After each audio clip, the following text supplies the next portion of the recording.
Hi, I'm Mike from Craft Supplies USA, and today I'm going to show you how to rough out some green bowls in a production style way of turning them so you can be a little bit faster and more efficient next time you rough out some bowls.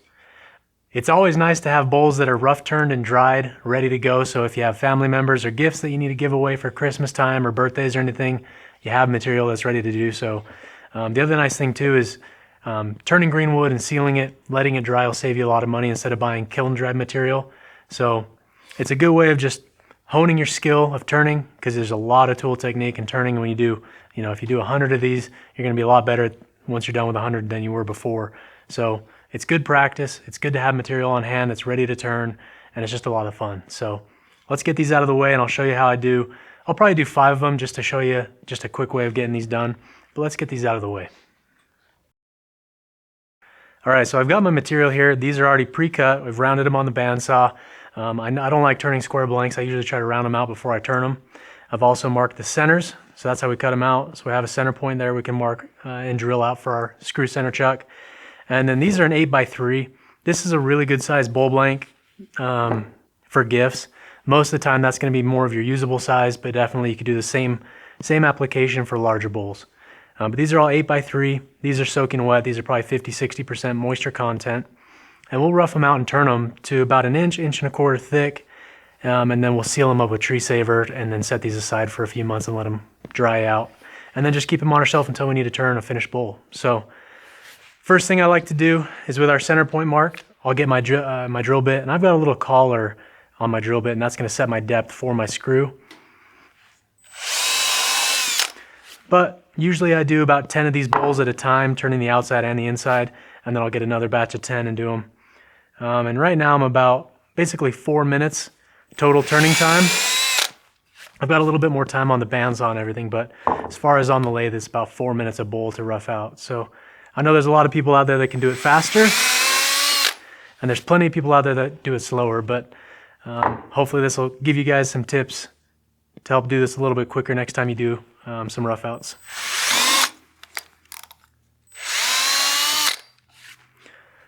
So I'm using the smaller screw from the 3-in-1 screw chuck, so I'll be using a 1/4 inch drill bit.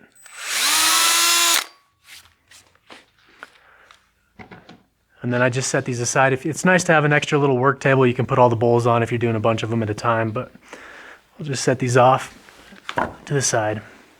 So typically what I'll do is I'll rough out the outside of all 10 bowls before I take my screw chuck off. That way I don't have to swap it between each piece. That'll save you time. So we'll rough out the exterior. We'll put our tenon on there for our 5-inch dovetail jaws on our 120, and then we'll do all 10 of the inside as well. So set that off to the side. I'll get my safety glasses on and start my lathe at the slowest speed it'll turn on.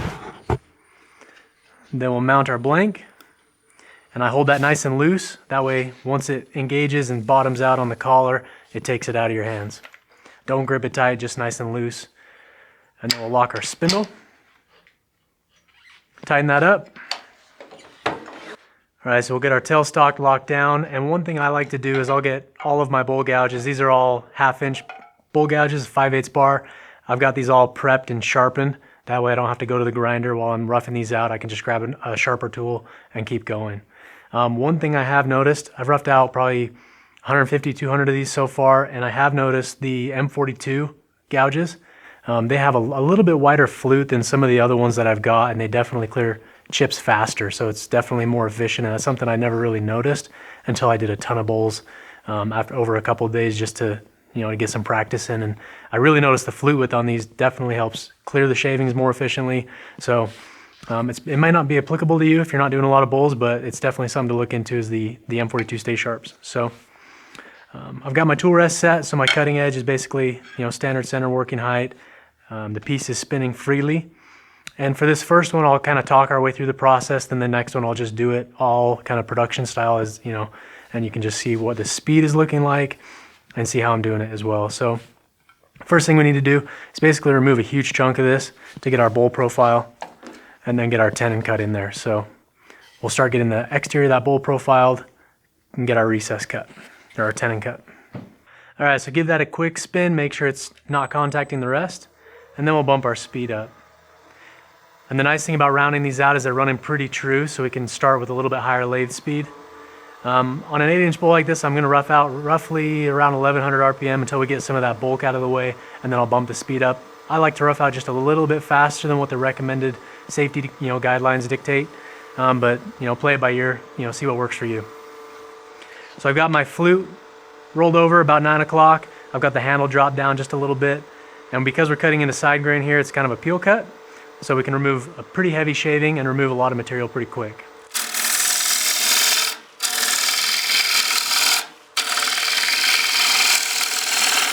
And you can see we already need to move our rest in.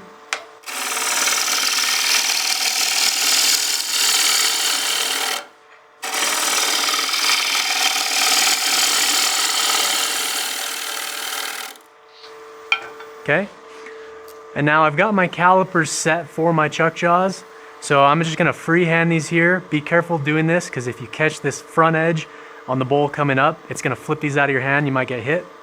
So I always just touch the bottom wing here in a trailing position, and then I bring up this wing here just close to where I can see if it's in line, but I don't contact the piece. Definitely be careful doing this. If you need to, stop the lathe, mark it with a pencil, but be careful doing that. So trailing position with my left wing here. Once those are lined up pretty close, that's where my tenon needs to be. I've set that to be at the jaws in the mid-range, not fully opened but not fully closed.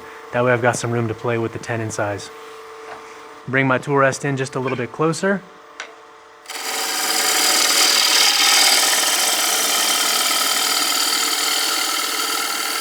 And then I slow down right there because those fibers are unsupported. And then we'll get our tenon. I rough it out with the bigger bowl gouge, but because of the nose on it is so round, I can't get a crisp corner in there. I'll switch to my spindle gouge. This is a 1/2-inch spindle gouge. Make sure your flute's closed.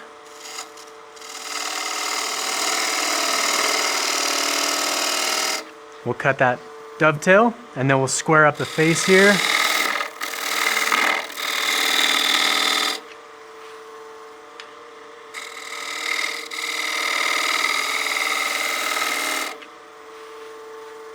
And then I like to chamfer the corner of that tenon. One thing that's worth noting is I will be sealing these with tree saver, and the tree saver gets kind of sharp when it dries, so I don't want to have a really sharp corner here, so I just kind of radius that over as well. Go back to my bowl gouge and just true up the foot.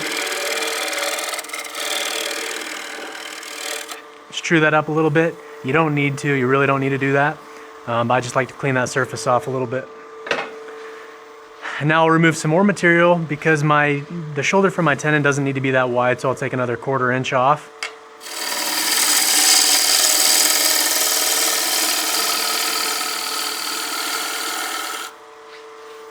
And then we have our rough bowl profile. So the nice thing too about using these 5-inch jaws is it will slow down the drying process a little bit because it's going to be, a fair amount of material here in the base. So it won't dry as fast as say a tighter curve here at the bottom, but I want to have a nice big foot on here, so if it warps during the drying process, I can still true it up and fit those jaws. But it leaves me a lot of design possibilities. So having this kind of be just a really simple bowl shape on the outside with a heavy foot, it gives me a lot of possibilities once it's dry and I go to get my final form. So something to consider, but you definitely could go to just the 2.5-inch dovetail jaws or maybe the 4-inch and then reduce a lot of that material to speed up the drying process if you wanted to. But the surface here is pretty clean. I do have a little bit of tear out, so if you wanted to, you could go to a smaller gouge. You could go to like a 1/4 or a 3/8 bowl gouge and just do a little bevel riding push cut. Pick that up.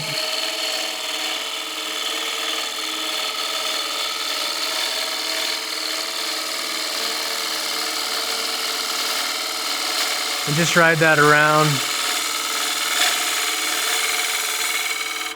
And that should give us a little bit better surface. Yeah, we got rid of all that tear out we had there. So that's going to be the back side of the bowl. This one's ready to flip around. So we'll take this off the lathe.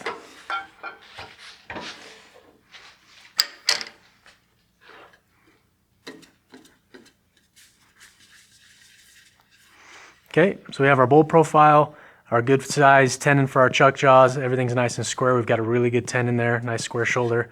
So we'll just set this off to the side. All right, for this next piece, I'm not gonna talk as I do it. I'm just gonna do it, my standard speed, and I can focus on more on the turning instead of talking as I do it. So.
Okay, and then that's one done.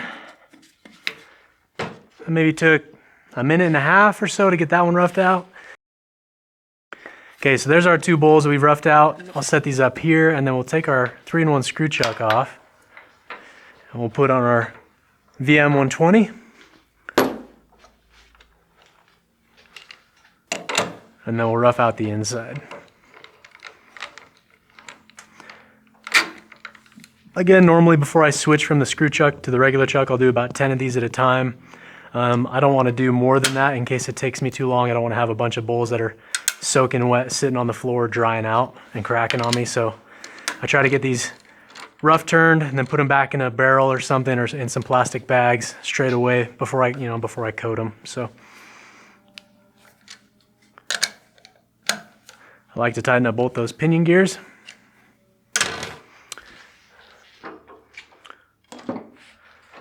Then we'll take that tailstock, the revolving center out, that way I don't bump into it.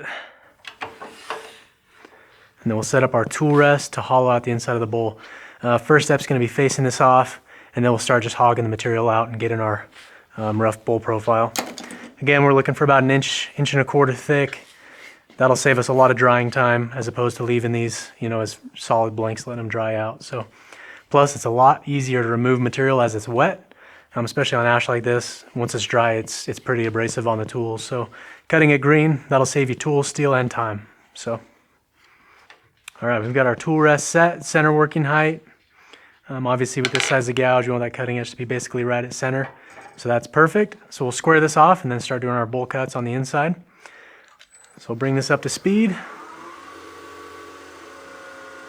About 1200 RPM there.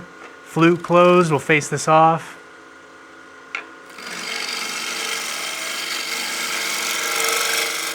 I could use a little bit wider rest because I'm just running out of room here. And then I also like to chamfer this lead edge because I don't like having that sharp corner here, especially when I get tree saver on it. But now we can start roughing this out.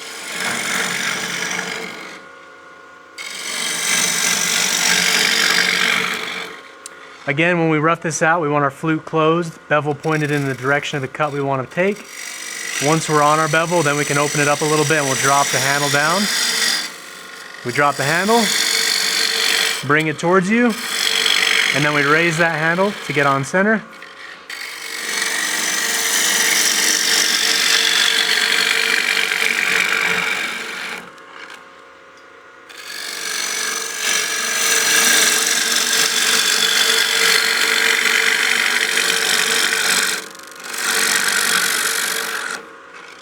Okay, we're pretty close to our overall diameter, so I'm not going to take much more.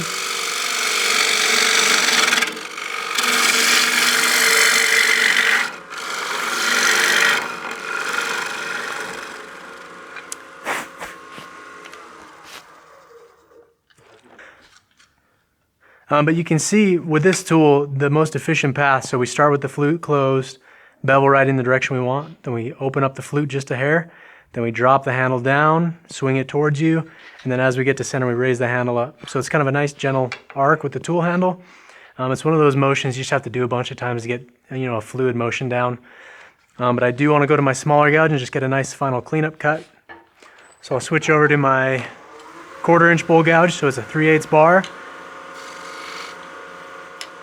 We'll take a small shaving.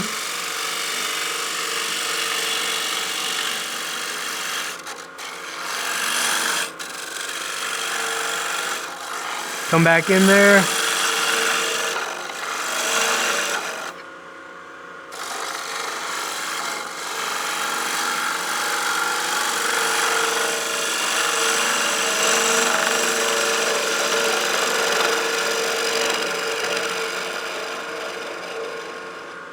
And then just clean that up. So move our tool rest. And then we'll take this piece out of the chuck. So we've removed a lot of that material on the inside. We've got our rough bowl profile on the outside. And then this thing now we can just wipe down, and then we can throw some tree saver on that and then throw it on our shelf. So I'll do the same process one more time with this, but without talking. And so you can see what kind of the speed looks like.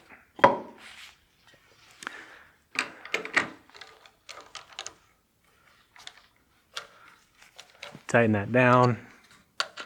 Both pinion gears, because we are taking pretty heavy cuts.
Okay, that tool left a really clean surface behind that time, so I didn't need to go to the smaller gouge. But we can take that out of the chuck, and that's it. So we've got rid of all that material on the inside, got a nice bowl profile, good size tenon. The reason I go with that oversized tenon is so if it warps, when I go to remount this, I can true that up and still have it fit those 5-inch jaws. But that's kind of my process for roughing bowls out. I found that to be pretty efficient for me. I know Glenn Lucas and obviously, production bowl turners, they can do it really, really fast. You look at Mike Mahoney and Glenn Lucas, those guys just crank these things out. All right, so now that these are all roughed out, I've got 20 or so in the barrel that are ready to coat with tree saver. We won't show it in the video, but we do have a video specifically on using tree saver, so we'll link to that in the description below. But these are all ready to go. Once we get these coated and dried, we'll set these on our bench for 3 or 4 months, and hopefully by fall we'll have a whole bunch of bowls I can turn and give away as gifts. So it's definitely a lot easier on you turning green wood than it is turning dry wood. So I always like to rough stuff out and get it 50% of the way there or more. So if you guys have any questions, leave them in the comments below. We'll link to the tree saver in the description, and if you want more wood turning videos, subscribe to our YouTube channel.